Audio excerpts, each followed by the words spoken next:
not an expert or anything, but I think it's in the way that you ask her. I've been getting too nervous. Hey, alright, so where do you want this? Right over here is fine. Alright.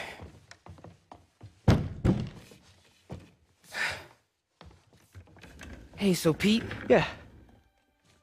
I, kinda gotta talk to you about something I can't tell my mom about.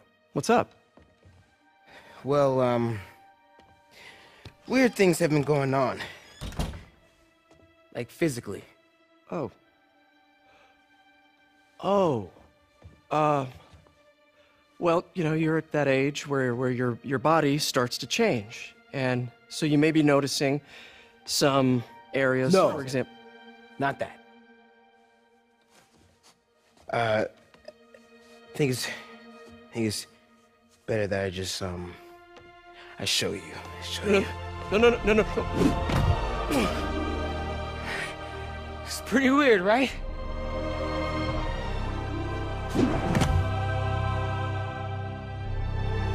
Not that weird. So Sony PlayStation's Future of Gaming press conference came and gone, and the big question on everybody's mind is, how much is the PS5 going to cost, and when can I pre-order it? The other big question on everybody's mind is, what the hell is up with that Spider-Man game? Is it a sequel to Marvel's Spider-Man PS4? Is this DLC? Is it its own standalone game? Is it an alternate universe? Where is Peter? How long after the first game does this take place? We see Miles saving a redhead on a bridge. Is that Mary Jane? How long is the game's story? Where is Peter? How big is this game? Who gave Miles that nice fresh cut? Is there any alternate suits? Into the Spider-Verse, anyone? Oh, and where is Peter? So far, the only true details that we have on this game are from Insomnia Games themselves, who of course is making this game.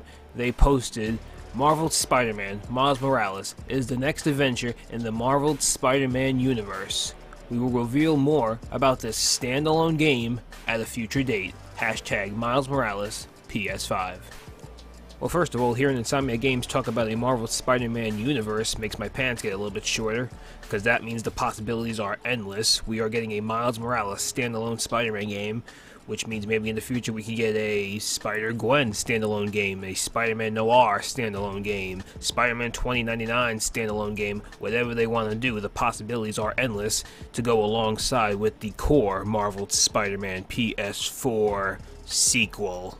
And as I predicted during my reaction of watching this, and it's all but been confirmed, even IGN's kind of talking about this, this is going to be more along the lines of Grand Theft Auto's Ballad of Gay Tony, The Lost and the Damned, Infamous First Light, Uncharted, The Lost Legacy, where it's not exactly a sequel to the main game, but its own standalone story within the main game's universe.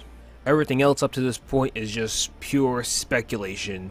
We don't know how long this game is going to be. Usually standalone games that aren't direct sequels usually tend to be shorter. I mean, look at Uncharted 4, the length of that game compared to Uncharted The Lost Legacy. Those games, Uncharted Lost Legacy is pretty long, but definitely not as long as Uncharted 4. And I have a feeling that Miles Morales game is going to be very similar, whereas Spider-Man PS4 takes around 30 to 40 hours to complete. This game may take around 15 to 20 to complete. I'm pretty sure this game is going to have its side missions where you go wrong helping people of New York. I'm pretty sure it's going to have little challenge maps, kind of like how Spider-Man PS4 had with the demons, kingpins, thugs, and etc, etc. Alternate suits is all but guaranteed. That was a big part of Spider-Man PS4, all the alternate suits we got. I expect nothing less in Spider-Man Miles Morales, whether that be the classic comic suit, the Into the Spider-Verse suit, the street clothes with the Spider-Man mask that we saw at the end of the DLC for Spider-Man PS4, and many other suits that they can import from the comics to this game. As for who is going to be the main villain, or maybe even main villains of this game, that's going to be really interesting. Are they going to go into the Spider-Verse route and make the main villain Kingpin? Are we going to get introduced to the Prowler? Or who knows, maybe even the main villain's going to be Venom. But I doubt that. They'll probably save Venom for Spider-Man PS5, the direct sequel. As for the other big question, the elephant in the room, Where is Peter Parker? Now, I highly doubt that they just killed off Peter Parker. That would be completely insane and a really dumb, stupid move from Insomniac. Not a bold decision. That would be a really dumb decision if they killed off Peter Parker. Why would you create one of the best Peter Parkers we've seen since the Spectacular Spider-Man series only to kill him off in the second game? That's why I highly doubt that Peter Parker's been killed off. If anything, maybe after training Miles Morales to be Spider-Man, maybe he and MJ decided to finally go on that vacation they were talking about in the DLC. Or, who knows, maybe Peter caught the coronavirus and has to self-quarantine. We don't know yet, but I highly doubt that he's dead. So to recap, what do we know about Marvel's Spider-Man Miles Morales? Well, coming from Insomniac Games, it is a standalone game, so it's not a DLC to Spider-Man PS4. We know it's coming on PS5 in holiday 2020. Is it coming to PS4 as well? That we don't know yet. I highly doubt it because they showcased it for PS5, so I highly doubt it's coming to PS4 too, but who knows? But as of right now, we know it's definitely coming to PS5 in holiday 2020. We know that Miles Morales has a nice new fresh cut. We know that the game takes place during the winter time, which is really cool because we never had a Spider-Man game take place during the winter in a snowy New York. That's going to be completely awesome. I can't wait to see the scenery for that. We know that there are some thugs that Miles is going to face that have neon lights and armor on them. Whose thugs are they? We don't know, but I'm pretty sure it's going to be fun to kick them in the face. And we know that we can expect some more details from Insomniac Games in the future. Hopefully a launch date along with the PS5. Hopefully, this is going to be a launch game with the PS5, because that would be huge. That would be a massive blow to the Xbox Series X, and a huge win for the PlayStation 5 if they could launch it along with a Spider-Man game. Whew, that is huge. As for what we don't know, well, there are a lot of don'ts about this. We don't know the whereabouts of Peter Parker.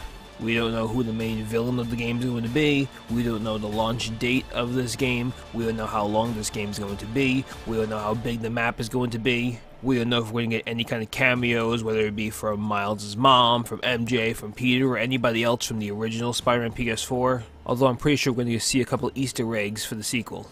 And we don't know how much this game is going to cost. Is it going to be a full $60 release, or is it going to be a more half-price release, kind of like Uncharted Lost Legacy was only $30, whereas the regular Uncharted 4 was $60.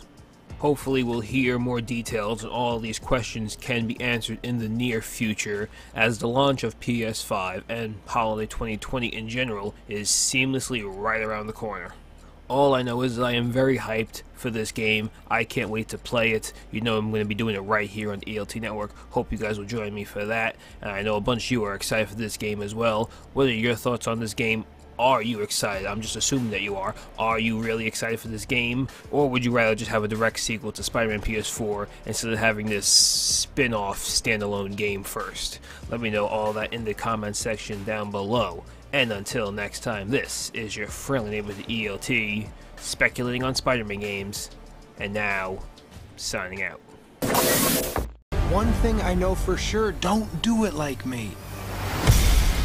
Do it like you. Brooklyn! Stop us now.